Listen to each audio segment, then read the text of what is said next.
What's up, everybody? Welcome to another episode of Next Level Teaching. I'm your host, Jeremy Anderson, with my super dope co-hostess with the Who's most. just chopping along T-Rod, with it. chopping with your boy, Next Level Teaching. Yep. We're excited. Yeah. Yep, we got a super awesome guest. We do, who Yes. actually... Lemaitre. Yeah. Yes. You like that? Did I get it right? Yes. Come on. Jennifer Lemaitre, There we go. whose name actually means the master in French, or like the teacher in French. So you were saying your parents set you up Yes. to be a teacher. They just knew. They just knew. It was destined Jennifer to be. Lemaitre. That's I know. a funky name. I love Like, it. you should be like a, I mean, I know Like you're a a rock star supermodel. in the school space. That's like but a yeah. supermodel name. Jennifer. And she looked like it too. You So feel I'm me? here for it. Freaking gorgeous. I know. Jennifer Lemaitre. I know. Yeah, Lemaitre. Yeah. That's also why you got to stick with the babies and not the middle school and the high school, because This is true. We'll need to catch a case. Yeah. Oh, yeah, they will fall in love. Right. Yeah, I had some teachers.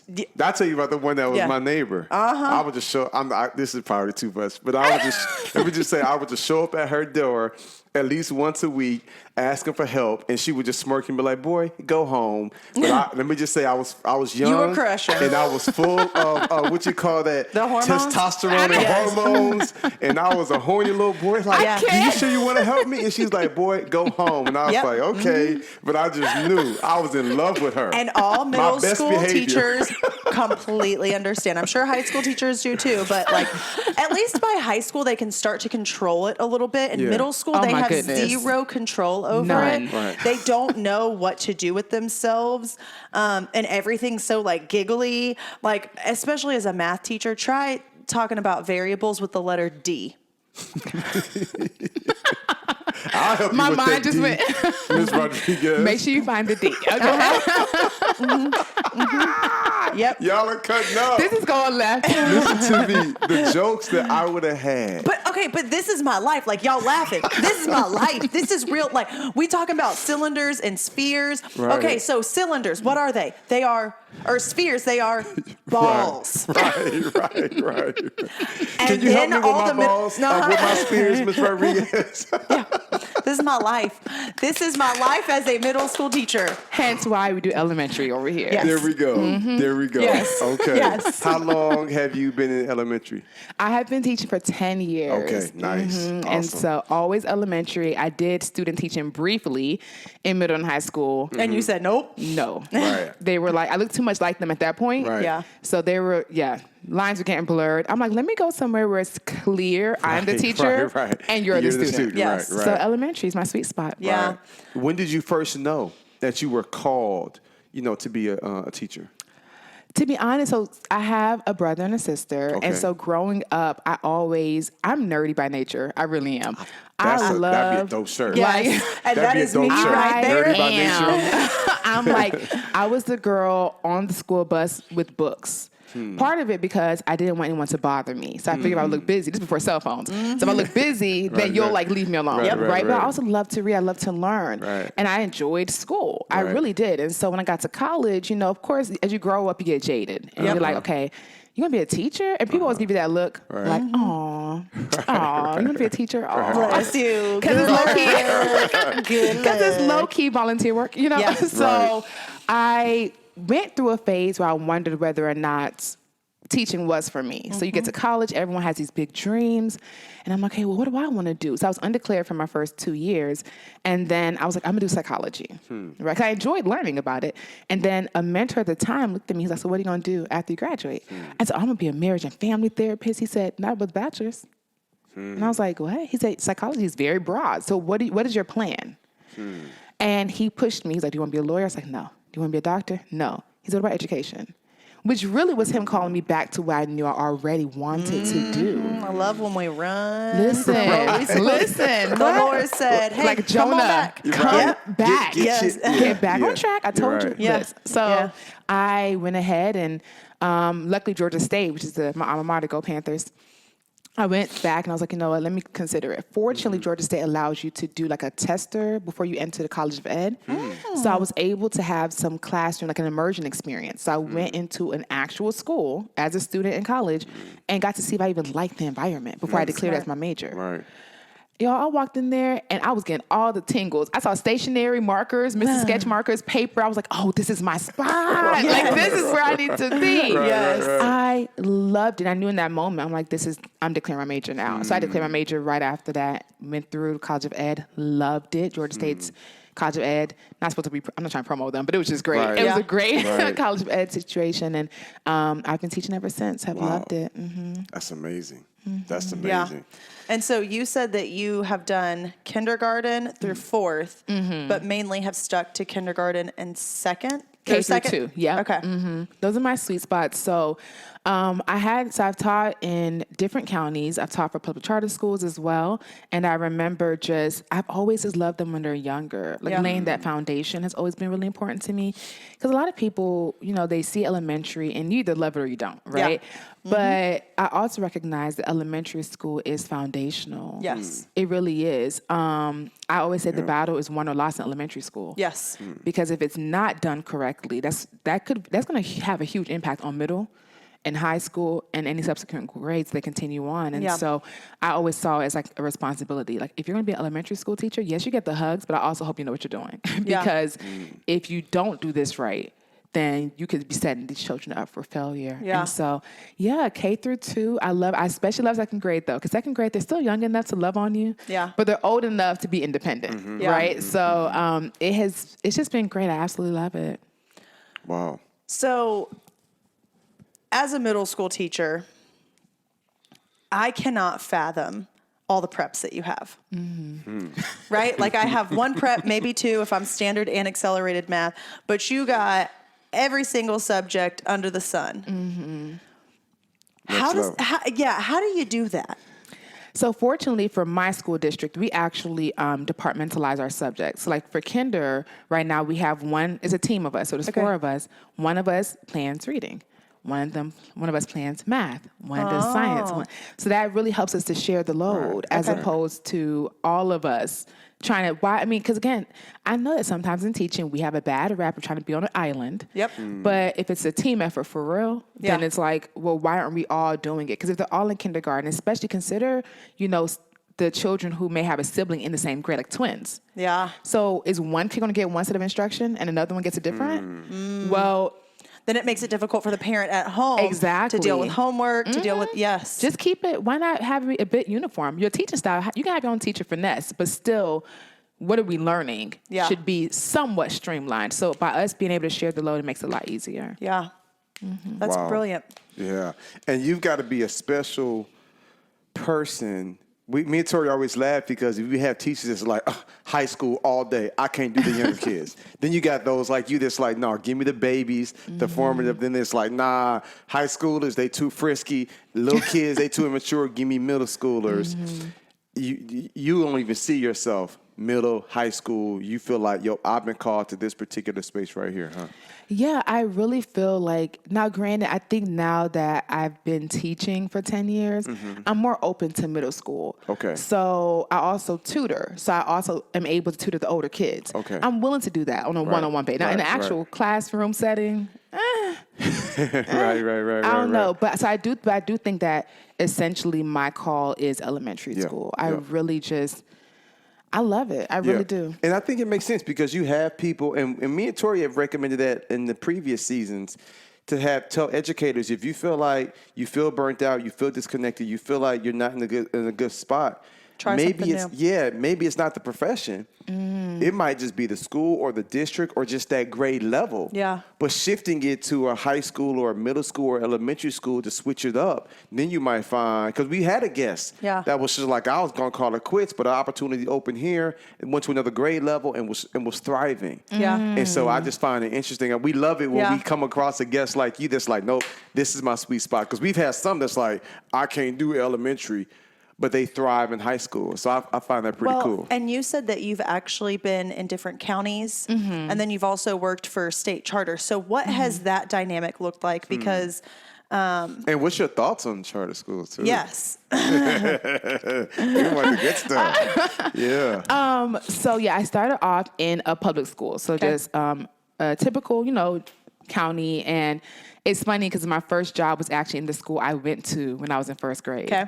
So when I went back, my principal was still there. Yep. And now she was my boss. I know It was that wild. life. That's where I've been for the past Listen- 5 years, so I get it. I get it. But yeah, I think that as far as differences, obviously, state charters have a little bit more autonomy. Yeah. Right. As far as how they run things, how they, what they decide to subscribe to, as opposed to what they're like, no, we're going to pass on that. They have a little more autonomy. I think that one thing I appreciate about my charter school experience was the level of the professional development.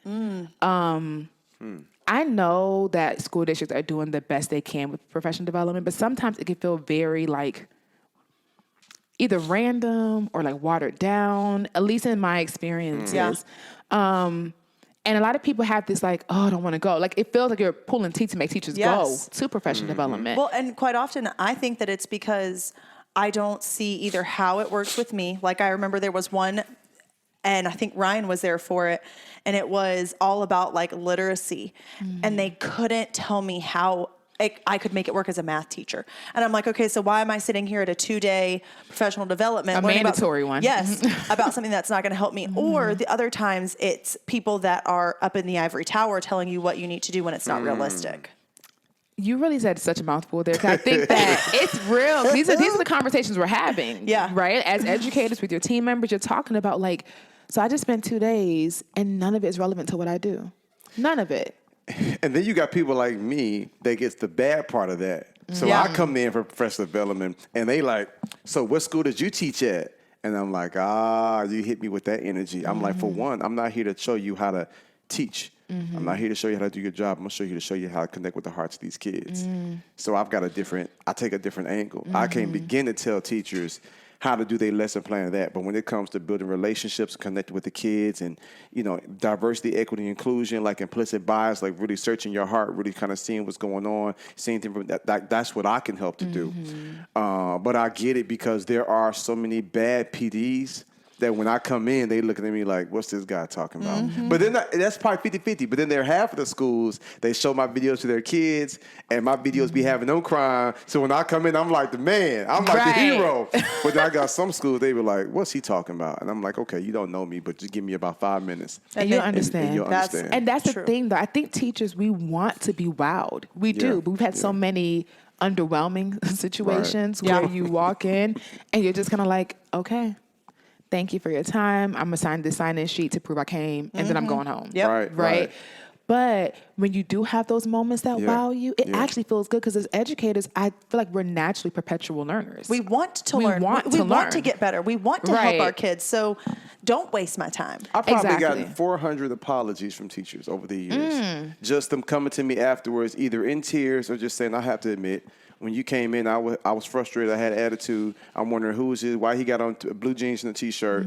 But I was crying. You connected with me. Thank you for what you do. You remind me of so-and-so kid. And I'm like, it's okay. I forgive you. You know what I'm saying? Yeah. But then I don't make it no better when I'm in the auditorium that seats 1,000 people, but it's maybe 60 teachers and half of them in the back. And I ask them to come down front. Oh, they be pissed. Oh, I remember. That happened when I went with you. Pissed. And then we're sitting in the back, and you were like, I need everyone that's behind this person to move forward. I need no one behind this person right here. And it was like kids, though. You know what I mean? Yes. We are what we teach. We 100% are what we teach. And you can tell when you have faculty meetings or when you have your professional developments, you can see where the different grade levels are by the way that they're acting. Who's talking and not paying attention? Right. Who's the one that's like, shh? Yeah. You could totally tell. Yeah. And we find out that these teachers are a lot like the students. Yeah. When the pandemic hit, the kids weren't excited about it, nor were the teachers. Right. Yeah. The kids were complaining, trying to figure out how do we adapt, so were the teachers. Yep. Kids don't want to sit in the front of the class. Most would rather sit in the back with their friends clicked up. Same thing with the teachers. Yes. Kids be sitting back on their phones, disengaged. Same with the teachers. Towards it, you know what I'm saying? So We are literally just big kids. Like adults are big kids. We like treats. We like goodies. We want incentives. We want all those things. And I think that when it does happen, though, like to the point that we were talking about earlier, it's like it just feels good. Yeah. So, Yeah. with the charter school, one thing I appreciated from all the experiences, though, but definitely from the charter school network, what I gained was I was getting some intentional professional development. There's that word again. It was just very and I knew how to apply it because it was based on the school culture. It was based on like what they wanted the outcomes to be. And so I honestly always say I feel like my teacher finesse was like sharp in there. Like I learned pedagogy in college, but the application portion happened obviously by being in the classroom, but then also having a coach, someone who was hired to, hey, this is what you do. This is what it looks like. Let me give you some feedback. Because I remember my first 2 years of teaching, straight out of college, y'all, I only had maybe like 2 evaluations. I'm sitting here, I look back on my teaching back then, I'm like, God bless those kids. Yeah. We were all doing the best we could. But let's talk about those evaluations because there's so many times where, a 3 is, like proficient. That's the goal. But really, if you're a next level teacher, you're like, I want the 4. Give me. It goes up to 4. And so you're like, give me the 4. I want the 4, and I'm working for the 4. And then when you don't get that 4, you get like positive feedback, but you don't get anything, at least in my experience, push you towards the 4. Yes, to tell me how do I get to that 4. If I'm not getting it, then I need you to help me understand why. And that's what I heard that you were getting was you were getting the feedback that you needed in order to improve. And I think that that's something that sometimes is lacking for teachers is you're telling me I'm doing a good job. Thank you. I need to hear that as well. Yes, thank you. I'm a words of affirmation kind of gal. I need to hear I'm doing well. Right. But I am also giving 100%, and I want to be the best, not just to be the best, but to be the best for my kids. And so if I'm not doing that, where am I lacking? Where can I get that support? And I think that that's something that needs to be improved upon in a lot of schools. What? I'm laughing because I was doing a virtual PD for a school district probably, I don't know, maybe 4 or 5 months ago. And whenever I have these trainings, I always get on the phone with either the principal or the superintendent who brings me in. And so the superintendent said, Jeremy, I need you to address something. He was just like, everybody in the district is talking about how they want the district to support them more. And everybody's talking about support. So I want you to address that. What do you have in store? So I was like, all right, I'm going to talk about this. I'm going to talk about this. I'm going to talk about that. Are you all prepared to do these things? The superintendent would look me in the eyes virtually. Is like, I'll do that, but I want you to focus on them supporting themselves. Oh, false, sir. And I was like, whoa. Ooh. He was just like, I am all for backing them. But what are they doing to take care of themselves? Because I can't control what happens at home. I can't control what they eat. I can't control their time management. I can't control these things. And I thought that was deep. He was like, I'm going to make some changes. He was just like, but they have to take, what did he say? Almost like their peace, their joy ownership into their own hands. And I was like, wow. He was like, and at first I was looking at him like, bro, see, and that's where I just felt. I was like, what are you saying? But as he began to elaborate, and I see what you're saying now. For it. He was like, we're doing the best we can. We're going to get better. He was like, but there are things that they can do to take care of themselves. Now, he was like, between 7 and 5, when they hear, that's my responsibility. He was just like, but I'm concerned with what's happening on the outside, because when they leave the school, it affects what's happening inside the schools. Yeah. What's y'all's thoughts on that? I thought that was deep. I was like, okay. Okay. No, I think to your point, I think what made that or what softened the weight of that statement was the fact that he said he's going to do what he can do. Yes. If that's actually the posture of heart that our administration has, I think as educators, we can appreciate that. Unfortunately, I don't know if that's always clearly communicated or if it even exists. Because when it first came off to me, he went on like a 7-minute rant. The first 3 minutes, honestly, I was like, bro, you're kind of out of pocket, respectfully, right? But as he began to talk and share more of his heart, he was like, look, I get their concerns. We've got this in place. We've got that in place. He was just like, but they come to me with situations. I can't control this. I can't control that. That's home life. You've got to figure out whatever. And I was like, wow. I think also, though, that sometimes as teachers, we feel like perfection is expected out of us. And so I think it's also the culture that administration sets. Because at my last school, the motto was expect excellence in everything. And I know that they didn't say expect perfection, but that's what we felt. Right. We felt, instead of expect excellence, we felt expect perfection. And so that's where it gets difficult with, okay, you want me to control what's going on at home, but I'm taking work home. Right. You know what I mean? So how are you going to help with that as well, administration? And so I think that administration has to be very what? I'm laughing because I've worked with, probably over the last 3 years, a couple hundred schools. And when I tell you these administrators are the most eclectic group you can imagine. Yeah. I've literally had some principals tell me, Jeremy, when you come and meet with my staff, please tell them stop tripping. I'm like, what you mean? He's like, they be stressed out. They be crying because Zoom broke down. We doing the best we can. Tell them I'm not tripping on that. I was like, wow. He was just like, if something crashes, if technology fails, it's okay. Yeah. So when you talk about striving for excellence, but some hear perfection, he's like, do the best you can. Right. But I ain't expecting none of y'all to be perfect.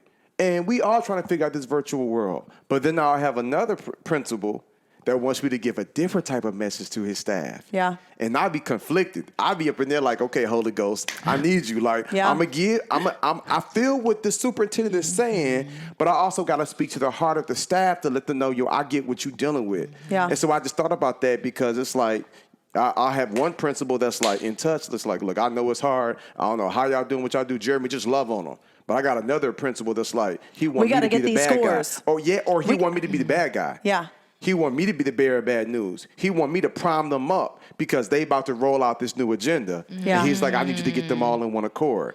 And so it put me in a real interesting predicament. You know what I'm saying? And I think that does say a lot.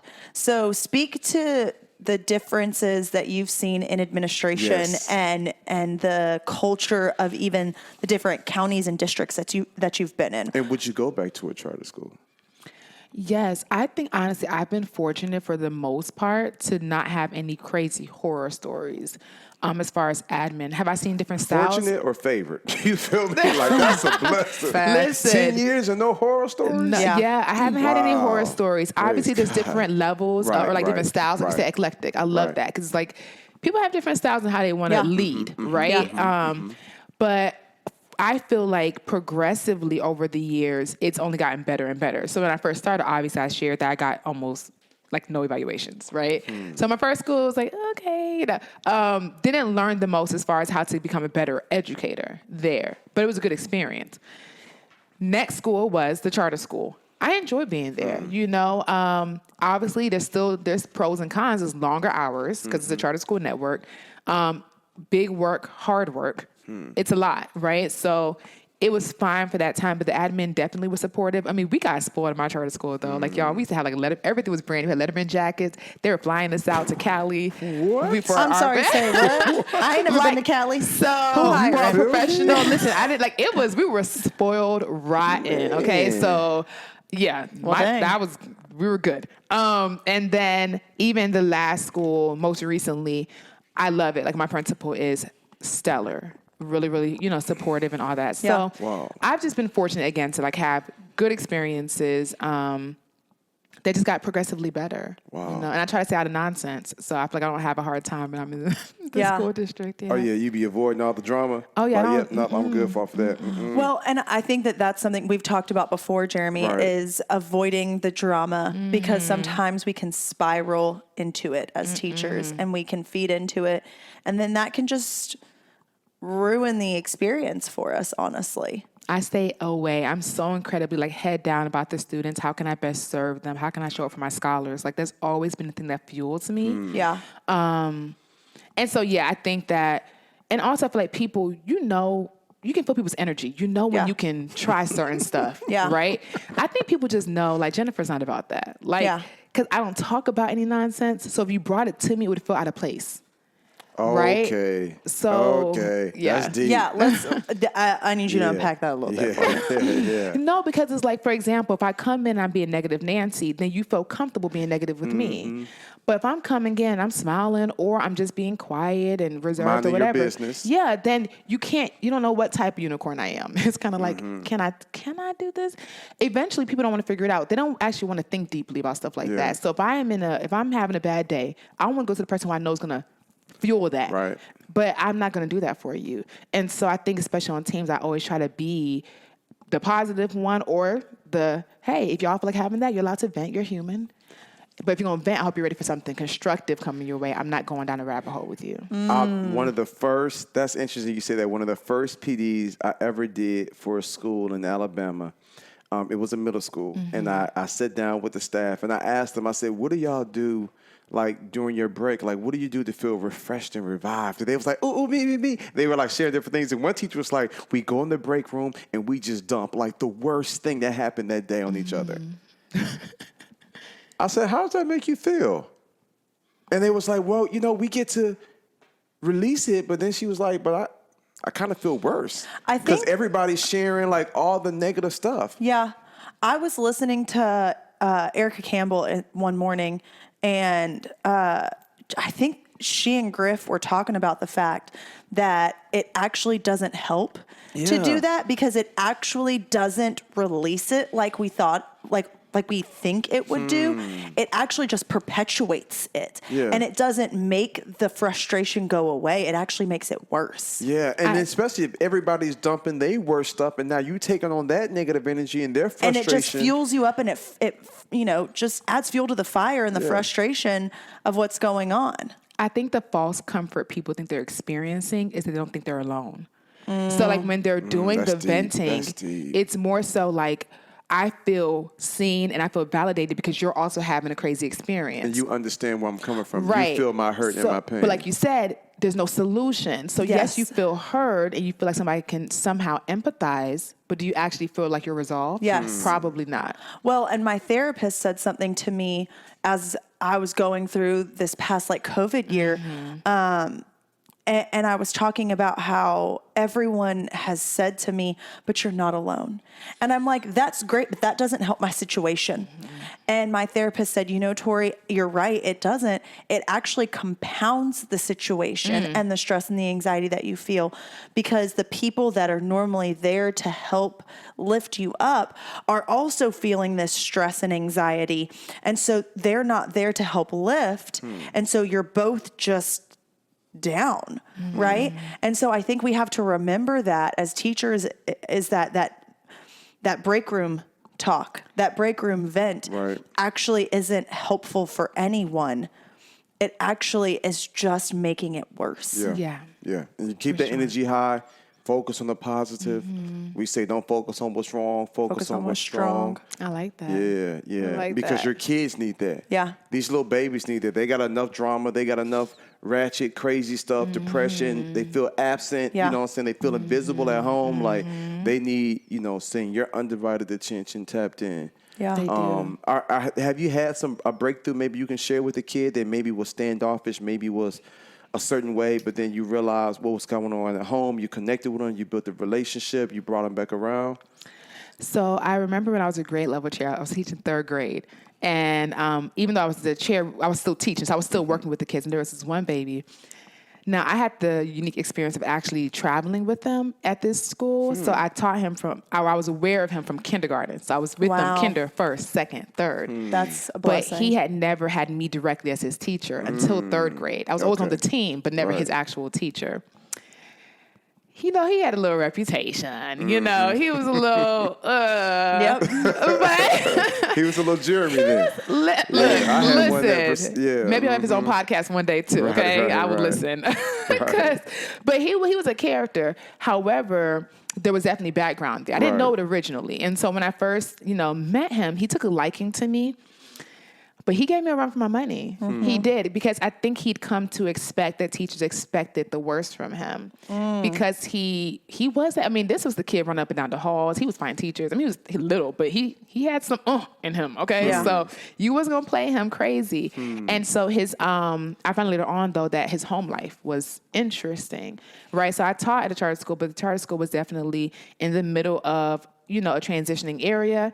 And he, you know, his neighborhood had not transitioned. He was still living that life, right? And so his father did some things, you know, that he was aware of that typically an 8-year-old shouldn't know about.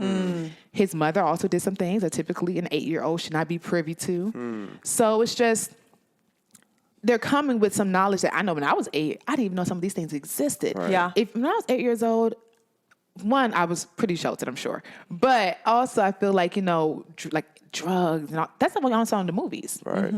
But when you're living it, then what do we say now? And so I remember just working with him and I remember one day sitting him down and looking at him, and I was like, you know, that I love you. I was like, I love you. And I was like, you're sitting here, you're cutting up, you're yelling, you're screaming. I was like, but for what? I'm like, you can get my attention without that. And Did you say it to him in that voice too? so I've always been the person though, like y'all in my class, I've always said I will never strain to be heard. You will strain to hear me. So if I'm in the class and I'm over here, you know, y'all going crazy, I'm just gonna be like, all right, everyone, if you can hear me, go ahead and clap your hands once. Your hands twice. And then eventually what ends up happening, somebody's like, wait, something's going on. 'Cause it's the ones who can hear me are like, Right. because I built that relationship where they want to please me. And so by the time we get to, it never takes more than 4 times. Right. If we're clapping more than 4 times, we've got an issue. But typically, like by the 4th time, they're like, oh yeah, miss, you know, I'm like, yeah, I'm talking. And they're like, okay, let me get back on. You said, I'm not going to strain to be heard. You're going to strain to hear me.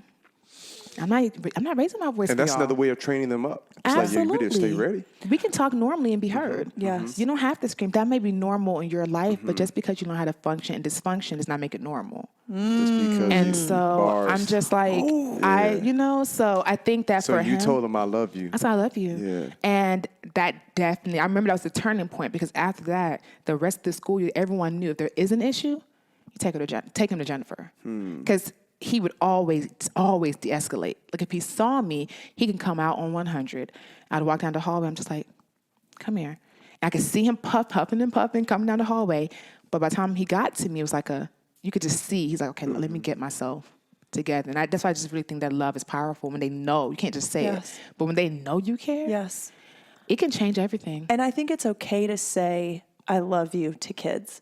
I feel like sometimes people think that's very controversial. I'm just saying this. We're living in a sick society. You know what I'm saying? But at the same time, it would be hard if a male teacher. I tell my boys I love them. Yeah, right. But I guess for a male telling a female teacher, I mean a female student. Well, yeah, female teacher too. Yeah, that can be tricky. But I get it. Yeah, I mean, but I do like, and my kids need to hear that, and they know that. It is like a mama. It's a mama. Yeah. I am Mama Bear, and I love you, baby. Yeah. So if it's any male teachers listening, we're not saying to go and proclaim your love to your students, right? Maybe you say, you know, I see the great things inside you. I You're care amazing. about you. You're powerful. I care about you. I care deeply. I care about you. I see great things in your future. You know what I'm saying? Like I believe in you. You know what I'm saying? You are loved. You are valued. Yes. Maybe that's the way to say it, as opposed to I love you and you gazing in their eyes. Don't do that. Gazing. Maybe you say, I, you know what I'm saying? You are loved. You are valued. You are cherished. Yeah. I think that's a good point. But you do, like, they do start to say it back. Like, on their way out, like on the way out the door. All right, guys, love you. See you later. Love you too, Miss Rob. Bye. Oh, yeah, facts.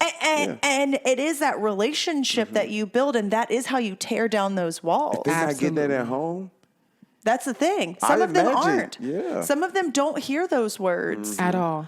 Yes. At all. And to know that someone does.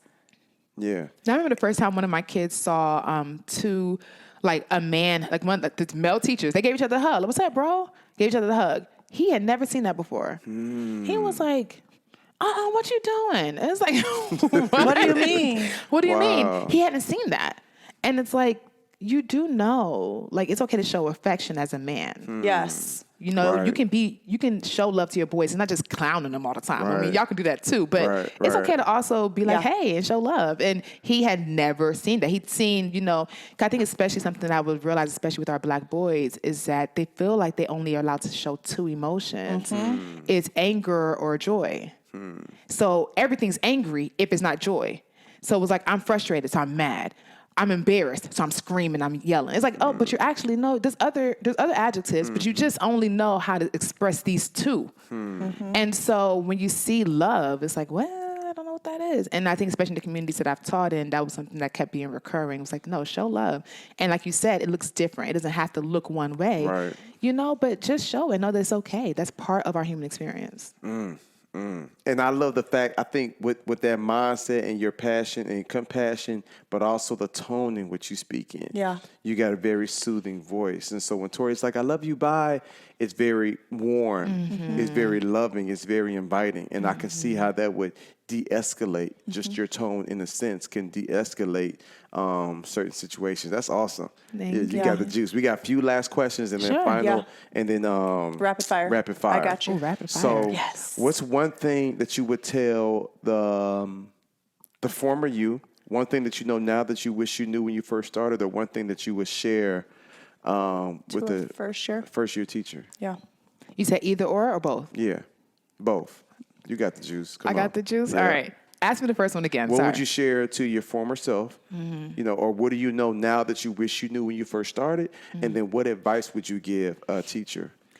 Something First I year would teacher. tell my younger self is that to keep going and to never stop learning. Okay, that's good. Right? Because I think especially, I don't know if you guys have ever experienced this, but I think veteran teachers can get a bad rap because it's like, oh, you're not willing to try to do new things. You get stuck in your. You get stuck in your ways.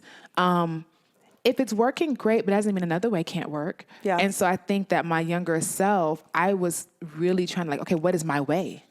What is my way?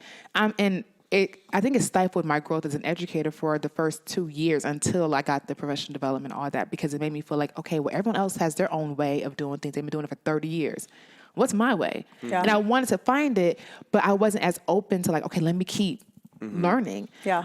And so I would just tell Jennifer, like, continue to be that perpetual learner. Keep, being committed, because the reality is, if we're going to tell our students to be learning from kindergarten to high Right, school, right. minimum, Right. then who Then am I we to look should- up and say that I'm not going to learn anymore? Right. Yeah. I love Right? it. I don't ever know it all, ever. Yeah. And so continue to learn and don't be afraid to ask for help. That's one thing. I'm naturally inquisitive, so I probably don't have that much of an issue now. If I don't understand, I'm gonna be like, so run that by me again? Right, like help me right. understand again? So that'd be one thing. I think a first year teacher, I would probably tell the same thing. Yeah, that's Don't be good. afraid to ask questions. Like, yes, even if that teacher across the hallway, if you see her doing something dope, go tell her. Yeah. And then ask her to show you. Yeah. Yeah. Right? Even this whole island mentality that some educators have, we got to get rid of that. Right. Yeah. Because essentially everything we do is supposed to be about our scholars. Right. And so if you're doing something phenomenal in your classroom across the hall, even if you're in a different grade level, if it's working, then can you please share some of that juice with me so I can Absolutely. serve these kids who I'm equally responsible for? Absolutely. Yeah. It's not just, I know this, it doesn't have to be a competition. Let's collaborate in a way that all the kids win. And I Yeah. think we have to get rid of that competition in order to make teachers feel more inclined to share, because I know that we went into this phase of like adding the like incentive, like the bonuses, Oh, right? yeah. And I just, to be honest, I didn't get it. And I was really upset about it because I was like, I'm over here working my butt off and I know how my students are performing, and yet I still somehow didn't get it. Right. And so, and it made me nervous that like as a curriculum group, we weren't going to share as much because you're going to get it then, and I'm not going to get it because only Exactly. one of us Can can get get it. it. Right. And so what are we doing Right. to each other? I understand the thought process of giving us more money, and thank you for that. Okay. Because we deserve it. But Men deserved it, Right. but okay. yes, thank you. But it doesn't mean that you have to put us against each other. Right. It's the fact that these test scores, which that's a whole nother conversation all on its Yeah, own, yeah, we get, yeah. are sitting here putting us up against each other as a county, from school to school within the county, from state to state, country to country. Where does it end? It Right. doesn't. The way it is right now, it doesn't, unfortunately. And so you're right. We need to be able to continue to support one another. So that way, it's again, if the end goal is actually our students, then let's keep them in mind with everything we decide, including making sure that our educators who are saying we want to make sure they feel sustained, they're in a sustainable profession, then make sure that they don't feel like they're also, I'm already trying to beat the clock. Yep. I'm already trying to, meet these standards. And you want me to compete with my coworkers? Yeah. Yeah, it's a lot. Like, okay, take something off my load. So, Yeah. I think that's part of that as well. Yeah. I'll give it. So speaking of all of that, because I feel like that's a lot of stuff that could be changed. If the current administration came up to you and said, what is one thing with Briefly. the education system that you want to change, what would that be? 30 seconds or less. Give teachers autonomy of their time. There it is. Yeah. Give them more autonomy of their time. Yeah. Okay. So true. I love it. Rapid fire. Let's do it. Let's go. You got 60 seconds to go through 85 questions. You ready? I could do that. Let's All go. right, let's go. Let's go. All right. How long can you hold your breath for? I've never tried. What's your favorite Wow. carnival There food? we go. Funnel cakes. That's what everyone says. Have you ever slapped someone in the face? No. What's your favorite car? Mazda CX-5. Oh. Mm-hmm. What does a person need to be happy? God. Yes, ma'am. First celebrity crush. Morris Chestnut. Yes, me too. Period. Man, it's Easy. So beautiful. Goodness. Nickname your parents used to call you. Nanama. Nanama. That's my Ghanaian name. I love it. Who has it easier, men or women? Men. Yes. Favorite childhood TV show? Fresh Prince. Place you most want to travel? Ghana. And then on a scale of 1 to 10, how good are you at keeping secrets? 10. Ma'am. You got through all of them. We need to add Yeah. some more. Yeah, for Yeah, real. we need to do. add some more for We got those. to, right? You beat on it. that? Nice. Ma'am. Man, appreciate you hanging out with us. This was good. Awesome. Thank you guys for having me. I've enjoyed Yes, this. this was phenomenal. I love hearing your perspective as a teacher of the littles, because you're right. That is where it starts. And if we don't start it right there, then we aren't preparing them to be successful Right. in the future. Absolutely. Yep, I love it. Yeah. So we'll have to have you come back and do a part 2 with us sometime Yes, too. Let's do it. Yeah, this is absolutely. good. Let's do it. This It is was good. phenomenal. Yes. Thank you so much for Thank joining you guys us. so much for having me. Absolutely. course. You all leave us a review. Yes. Show us some love. Tell Jennifer how much you loved her, because Yes. you know you did. You know what I'm saying? Holla at us on our Instagram page to @OneNextLevelTeaching. And we'll see you guys next time. Peace.